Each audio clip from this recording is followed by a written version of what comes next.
24 channel को, समा को, 92 को और क्या नाम है इसका, ARY को कोई ऐड नहीं जाएगा बिल्कुल। नाज़रीन, आपने ये ऑडियो मुलाहिज़ा की जो कि सोशल मीडिया पर ज़ेर गर्दिश है और मरीम नवाज़ की जानिब से इसी ऑडियो की तस्दीक भी की गई है कि ये ऑडियो मेरी ही है। और इसी हवाले से बात करेंगे। एक बार फिर हमें ज्वाइन किया है एडिटर फोरम राना अजीम साहब ने। राना अजीम साहब, ये कहिएगा कि मरीम नवाज़ ने आज की प्रेस कॉन्फ्रेंस में भी कहा कि मैं अभी इस ऑडियो के हवाले से बात नहीं करूँगी, मैं इस पर तवील और तफसीली गुफ्तगू कर सकती हूँ लेकिन किसी अगले सेशन में। तो क्या ये सवाल नहीं उठता जो सहाफ़ी बरादरी है, इन चारों चैनल से मुंसलिक जो सहाफ़ी बरादरी है और जो रिपोर्टर्स हैं, क्या वो मरीम नवाज से दोबारा सवाल करेंगे कि वजह क्या थी कि इन चैनल्स को इश्तहारात रोकने का हुक्म जारी किया गया था? मुझसे पूछेंगे वजह क्या थी, मरियम सादा से क्यों कहते हैं, सबको पता वजह क्या थी। वजह ये थी कि ये चैनल हक सच की बात करते हैं, खासकर आप 92 की बात करें। जिस वक्त 92 पे के इश्तिहारात रोके गए, जिस वक्त 92 पर पाबंदियां लगाई गई, जिस वक्त 92 के तमाम जो जो इनके मामला थे उनको बंद करने की कोशिश की, तो मैं उस वक्त, मुझे याद है, मैं दुनिया टीवी में था, तो मैं बतौर सदर PFUJ मैं मुजाहरे करता रहा मार रोड पे। मैं 5 दिन मैंने मुसलसल मुजाहरे किए। तो उस वक्त वजह बिल्कुल क्लियर थी। मुझे इतना ही, आज की बात नहीं है, मुस्लिम लीग नून और नवाज शरीफ खानदान का ये एक पुराना वतीरा है। इन्होंने ही, मुझे आज भी अच्छी तरह याद है, डेविस रोड पर एक अखबार के दफ्तर को आग किसने लगवाई थी, मुस्लिम लीग हाउस से जुलूस किसने निकाला था, वो जुलूस किस तरह वहां पहुंचा था, उस अखबार के दफ्तर पे आग किस तरह लगी थी, कितने अखबार थे जिनके इश्तिहारात बंद हो गए थे, कितने अखबार थे जिनके मार्केट से बंडल उठाकर चला दिए गए थे। लेकिन ये इनका पुराना एक वतीरा है। 92 तो इनकी हिट लिस्ट में था, आज भी इनकी हिट लिस्ट में है। इस हालांकि हम बिल्कुल एक न्यूट्रल जर्नलिज्म कर रहे हैं, सच और हकाइक को सामने लाते हैं, हुकूमत के मतलब की बात हो वो भी सामने लाते हैं, इनके हवाले से बात हो वो भी सामने लाते हैं। लेकिन चूंकि कोई भी जमात जो है वो सच सुनने के लिए तैयार नहीं है, सच जानने के लिए तैयार नहीं है, इन्होंने इश्तिहारात बंद किए। इन्होंने पाकिस्तान के हजारों जो सहाफी तो उन्हें बेरोजगार करने की साजिश की। ठीक है राना अजीम, आप हमारे साथ ही रहिए। सीनियर एंकर पोर्सन 92 न्यूज़ मोहित पीरज़ादा साहब हमारे साथ मौजूद हैं। डॉक्टर मोहित पीरज़ादा साहब, बहुत शुक्रिया आपके वक्त का। कहिएगा, जो ऑडियो वायरल हो रही थी मरीम नवाज़ की, आज प्रेस कॉन्फ्रेंस में उन्होंने एतराफ़ कर लिया है कि ये उन्हीं की ऑडियो है और वो कहती हैं कि मैं मीडिया सेल चला रही थी तब मैंने ये हुक्म जारी किया था। मरीम नवाज़ के पास उन दिनों में कोई ओहदा नहीं था, सरकारी ओहदा, फिर किस हैसियत से उन्होंने ये हुक्म जारी किया, आप क्या कहेंगे? जी, बहुत अच्छा आपने ये सवाल रेज किया। अगर आप ये सवाल रेज ना भी करती तो मैं भी यही एक्सप्लेन करने वाला था कि सबसे ताज्जुब की बात ये है कि मोहतरमा मरियम नवाज साहिबा ना तो मिनिस्टर इंफॉर्मेशन थी, ना कुछ स्टेट मिनिस्टर इंफॉर्मेशन थी, ना का उनका हुकूमत का कोई ऐसा ओहदा था जिस कैपेसिटी में वो किसी भी हुकूमत की टीम, क्योंकि ये मिनिस्ट्री ऑफ इंफॉर्मेशन का या प्रेस इंफॉर्मेशन डिपार्टमेंट का प्रेरोगेटिव है, तो किस कैपेसिटी के अंदर वो ऐसी बात, ऐसी इंस्ट्रक्शन और ऐसी एडवाइस दे रही थी। ये तो इस वक्त ना जाने कौन सी सियासी मसलहत है जिसके तहत उन्होंने ये एडमिट कर लिया कि उन्हीं की आवाज थी। लेकिन असल क्वेश्चन तो यह है कि उनकी कोई ऐसी ऑफिशियल कैपेसिटी या कानूनी हैसियत कभी थी ही नहीं जिसने वो ऐसे अहकाम दे सकती। तो शायद उनके जहन में नहीं है कि कितनी बड़ी इलीगैलिटी को उन्होंने कबूल कर लिया है। तो बहुत बड़ा, ये तो बहुत बड़ा सवाल उठ गया है कि किस कैपेसिटी में वो कर रहे हैं।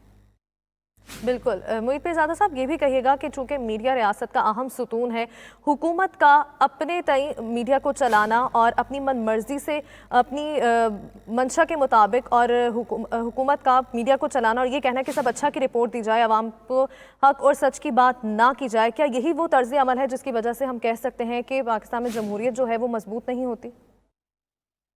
जी, बहुत से जो तर्ज हैं और जो बहुत सी हमारी आदत हैं, जो बहुत से हमारे प्रॉब्लम्स हैं, उनमें से एक बहुत बड़ा जो प्रॉब्लम है वो ये भी है कि हम सच को नहीं सुन सकते, हम किसी का तज्जिया नहीं सुन सकते, हम उसे रोकने की कोशिश करते हैं। और हुकूमत ने पाकिस्तान टेलीविजन और पाकिस्तान रेडियो को तो रखा भी इसी चीज के लिए है कि उनको रिपोर्ट मिलती रहे रोज रात को खबरनामे के जरिए कि सब अच्छा है, सब ठीक हो। और हर हुकूमत का यही मसला है। हर जमात जब वो अपोजिशन में होती है तो वो यही कहती है कि जब वो ताकत में आएगी, तहरीक इंसाफ भी यही कहती है, तहरीक इंसाफ से पहले PMLN भी यही कहा करती थी जब पीपल्स पार्टी की हुकूमत थी, जब आएंगे हम तो हम स्टेट ब्रॉडकास्टर को, PTV को, रेडियो पाकिस्तान को मुकम्मल आज़ाद कर देंगे। लेकिन जब वो ताकत में आते हैं तो फिर उनको भी यही जरूरत होती है कि सब अच्छा की रिपोर्ट चाहिए। तो ये एक बड़ा गहरा प्रॉब्लम है हमारे तर्ज हुकूमत में और हमारे निज़ाम में। बिल्कुल। मोहित पीरज़ादा साहब, अगर इस हुकूमत की बात की जाए, PTI के खिलाफ अगर आज़ादी इजहार राय की बात की जाए और सरकारी जो सहाफ़ी बरादरी है अगर वो कोई एहतजाज करती है उसमें नून लीग बराबर की हिस्सेदार होती है और फिर कहती है कि हमने हमेशा मीडिया का साथ दिया है और हमने मीडिया, हमारे दौर में जो था मीडिया आज़ाद था, लेकिन फिर इस तरह की ऑडियो सामने आना किस तरह के सवालात जन्म देता है? देखिए वो तजाद सामने आ गया है। ये ऑडियो पहले आ गई थी, उन्होंने कभी इसको माना नहीं था। उनकी हुकूमत भी यही करती रही, बल्कि उनकी हुकूमत ने ये बहुत ज्यादा भड़के किया। उनसे पहले जो हुकूमत थी उसका निस्बतन ज्यादा एक टॉलरेंट रवैया था, ये मानना पड़ेगा। आज हुकूमत में नहीं है, लेकिन पीपल्स पार्टी की 2008 से 2013 के दौरान हुकूमत थी, वो मीडिया की इज्जत भी ज्यादा करती थी, मीडिया को इन्वॉल्व भी करती थी। उस वक्त के जो प्राइम मिनिस्टर थे और जो प्रेसिडेंट थे आसिफ अली जरदारी, यूसुफ रजा गिलानी, वो मीडिया को बहुत ज्यादा शफकत से और नरमी से ट्रीट करते थे, और उन्होंने मीडिया के खिलाफ कोई उस तरह की कार्रवाइयां नहीं की जिस किस्म की कार्रवाइयां नून के जमाने में हुई हैं। उसके बाद से तहरीक इंसाफ का भी रवैया मीडिया की तरफ बहुत सख्त रहा है। तो अब ये सब सियासी जमातें हमदर्द उस वक्त होती हैं जब अपोजिशन में होती हैं, लेकिन जब हुकूमत में होती हैं उस वक्त से उनके रवैये बदल जाते हैं। ठीक है, जब हुकूमत में होती है तो मीडिया के साथ अच्छा सलूक बरता जाता है, लेकिन अपोजिशन में आते ही मीडिया को साइडलाइन करने की कोशिश की जाती है। तमाम जमातों का यही तर्ज अमल रहा है। मुईद पीरज़ादा साहब, आप साथ ही रहिए। राना अजीम साहब हमारे साथ मौजूद हैं। राना अजीम साहब, ये कहिएगा कि जिस तरह से मुईद पीरज़ादा साहब भी बात कर रहे थे कि जब अपोजिशन में ये जमातें आती हैं फिर मीडिया के साथ खड़ी होती हैं, और अगर यही जमातें हुकूमत में होती हैं तो फिर मीडिया को अपने तरीके से चलाने की कोशिश की जाती है, तो आप इस हवाले से क्या कहेंगे? ये बिल्कुल मोहित पीरज़ादा बिल्कुल उसका मोहित भाई ने इसी तरह होता है। अपोजिशन में इनको जरूरत होती है मीडिया की, उस वक्त ये मीडिया की आज़ादी का नारा लगाते हैं, उस वक्त ये कहते हैं कि हमसे बड़ा मीडिया की आज़ादी का चैंपियन कोई नहीं है। उस वक्त ये मीडिया के साथ अपने रुआबत को बेहतर रखते हैं, लेकिन जैसे ही इक़्तिदार में आते हैं तो इनका सबसे बड़ा दुश्मन और सबसे बड़ा टारगेट मीडिया होता है, जिसको ये टारगेट करते हैं। लेकिन मैं आपको एक बात बताऊं कि मुस्लिम लीग नून जो है, इसकी एक रवायती चीजें हैं। मुस्लिम लीग नून ने चंद जर्नलिस्टों को हमेशा अपने साथ रखा है, कुछ लोगों को अपने साथ रखा है। किसी को चेयरमैन पैमरा बना देते थे तो किसी को कोई और इख्तियार दे देते थे, किसी को अपना मामले खसूसी बना देते थे तो कोई स्पीच लिखने वाला हो जाता था। तो इसके बाद जो इनके खिलाफ होता था, जो इनके हक में इनके मुताबिक नहीं लिखता था, फिर उसको टारगेट किया जाता था। मैं तो कह रहा हूँ कि जरा माजी में चले जाए ना। क्या मैं नाम ले देता हूँ, क्या जंग के दफ्तर को आग नहीं लगाई गई थी? बेशक आज वो सबसे ज्यादा इनके साथ खड़े हैं तो उनको माजी शायद भूल गया। क्या इन्होंने जो इश्तिहारात बंद किए थे तो खासकर 92 पे क्या इन्होंने कितना बुरा वक्त लाने की कोशिश की, लेकिन हमारी इंतजामिया, हमारे ऑनर्स खड़े रहे और 92 चैनल जो है अल्हम्दुलिल्लाह आज वो नंबर 1 की पोजीशन में शामिल है। तो ये सब कुछ तो ये करते रहे हैं। अब भी देख लें, अब भी आप देख लें कि वहां पे जब सवाल किया जाता मरियम साहिबा से कि मोहतरमा इसकी अगली बात, वो एकदम जवाब दे देती है कि ठहर जाइए, ये इस तरह नहीं होगा। फिर मैं दोबारा बताऊं, ये वो आज भी उनके जहन में वो रवैया है। आज भी वो समझती हैं कि मैं उस तख्त पे बैठी हूँ कि मैं तमाम मीडिया को अपनी मर्जी के मुताबिक चला सकूंगी। मेरे लिए हैरानी की बात है कि इनके इर्द गिर्द जो लोग बैठे हैं जो हमेशा मीडिया की आजादी की बात करते हैं, उनमें से किसी ने ये कहना गवारा नहीं किया, अभी तक उनमें से किसी की तरफ से ये बात नहीं सामने आई कि जनाब ये बड़ी ज्यादती मरियम साहिबा ने किया है। इन्होंने इकरार किया है कि जनाब 4 टीवी चैनल्स को मैंने इश्तिहार देना बंद किए थे।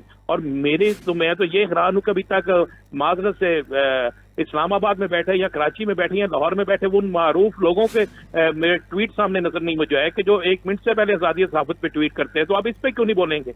आप इस पे भी उनको जवाब देना चाहिए, इस पर भी सामने आना चाहिए कि आखिरकार ये 4 चैनल नहीं थे, ये आजादी सहाफत थी। किसी एक पर हमला, सब पर हमला था। तो इस पर आज इकरार करने के बाद क्या फिर इनका बाइकआउट नहीं होना चाहिए? क्या इनके खिलाफ बात नहीं होनी चाहिए? क्या इनके खिलाफ एक्शन नहीं होना चाहिए? वो अरबों रुपए जो सरकारी खाते से एक मीडिया सेल को जाते थे, और वो मीडिया सेल का तो काम ही नहीं था वहां पे। वजारत इत्तलात किस लिए थी? शेर इत्तलात किस लिए थे? सेक्रेटरी इन्फॉर्मेशन किस लिए थे? पीआईडी के लोग किस लिए थे? अगर वो महकमे मौजूद थे तो फिर मोहतरमा वहां पे क्यों बैठी थी? मोहतरमा के साथ जितने लोग वहां बैठे थे वो सिर्फ ना सिर्फ इश्तिहारात रोकते थे, बल्कि मीडिया पर अपना तसल्लुत कायम रखने के लिए वहां पे लोगों से कहा जाता था कि जनाब ये खबर चलानी है, ये नहीं चलानी। जो एंकर इनके खिलाफ खबर कोई देता था हकाइक में मबनी, तो जनाब उसके बाद उसके लिए क्या होता था? उसके अदारे को कहा जाता था आपके इश्तिहारात बंद हो जाएंगे, या तो इसको निकाल दो। क्या ऐसा नहीं है? क्या मेरे पास भी वो लिस्ट मौजूद है। मैं उस वक्त PFUJ का प्रेसिडेंट था, मुझे याद है अच्छी तरह। तो ये सब कुछ किया गया था। तो ये करना इनका एक पुराना वतीरा है और ये करते रहेंगे। और आज जिस तरह इनका पुराना वतीरा है। राना अजीम साहब साथ ही रहिए। डॉक्टर मुईद पीरज़ादा साहब, आपकी जानिब आऊंगी। आप ये कहिएगा कि एक सवाल ये भी है कि सरकारी ओहदा ना होने के बावजूद इस तरह के अहकामात जारी करना और फिर वजह भी नहीं बताई गई और बगैर वजह के ही इस तरह के अहकामात जारी करना और फिर एतराफ़ भी करना कि हाँ जी ये ऑडियो मेरी ही है। क्या मरियम नवाज के खिलाफ कोई कार्रवाई भी की जा सकती है?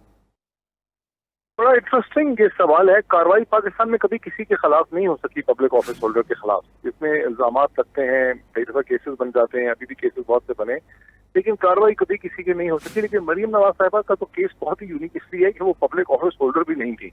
जो एतराफ उन्होंने किया है वो गालिबन एतराफ करते हुए उन्हें एहसास नहीं हुआ। शायद वो एतराफ इसलिए करना चाहती थी कि वो ये कहना चाहती थी कि जिसकी ऑडियो लीक हुई है, लोगों की बहुत अजीब अजीब सी ऑडियो लीक हुई है, तो उस हवाले से मेरा जो ये बयान है ये शायद इतना खतरनाक नहीं होगा। तो उन्होंने ये समझ के उसको कबूल कर लिया है ताकि बाकी सब लोगों को वो एक तरह से शय दे रही हैं, तरगीब दे रही हैं, या एक मॉरल स्टैंडर्ड उन्होंने सेट करने की कोशिश की है कि देखिए मेरी आवाज थी जब जुर्म तस्लीम कर लिया। लेकिन बाकी सब लोगों की तो पब्लिक ऑफिस होल्डर है, उनका तो उस कैपेसिटी में हिसाब किताब है। मोहतरमा मरियम नवाज के बारे में अब ये सवाल खड़ा हो गया है कि वो हुकूमत चला किस कैपेसिटी में रही थी। वो तो ठीक है कि एक प्राइम मिनिस्टर की वो साहिबजादी थी, लेकिन यही तो सारा इल्जाम था उनकी जमात के ऊपर कि वो एक जिनेस्टिक रूल था और मोहतरमा मरियम नवाज साहिबा की कोई ऑफिशियल सरकारी हैसियत नहीं थी। वो इंफॉर्मेशन मिनिस्टर नहीं थी, वो डिप्टी इंफॉर्मेशन मिनिस्टर नहीं थी, वो स्टेट मिनिस्टर नहीं थी, वो सेक्रेटरी टू द गवर्नमेंट नहीं थी, वो कोई एडवाइजर नहीं थी। वो किस कैपेसिटी में ये अहकाम कर रही थी। और ये भी बड़ा जाहिर है कि उनकी पार्टी की तरफदारी ना करने के सिलसिले में 92 न्यूज को या ARY को या और चैनल को सजा देने की वो कोशिश कर रही थी। तो बड़ा ही जाती किस्म का उनका अनाज था, जाती किस्म का उनका इंटरेस्ट था, कैपेसिटी उनकी कोई नहीं थी। ये एक बहुत बड़ा स्कैंडल है, लेकिन पाकिस्तान में इसको कौन पूछेगा? इस मुल्क में कभी किसी को नहीं पूछा गया।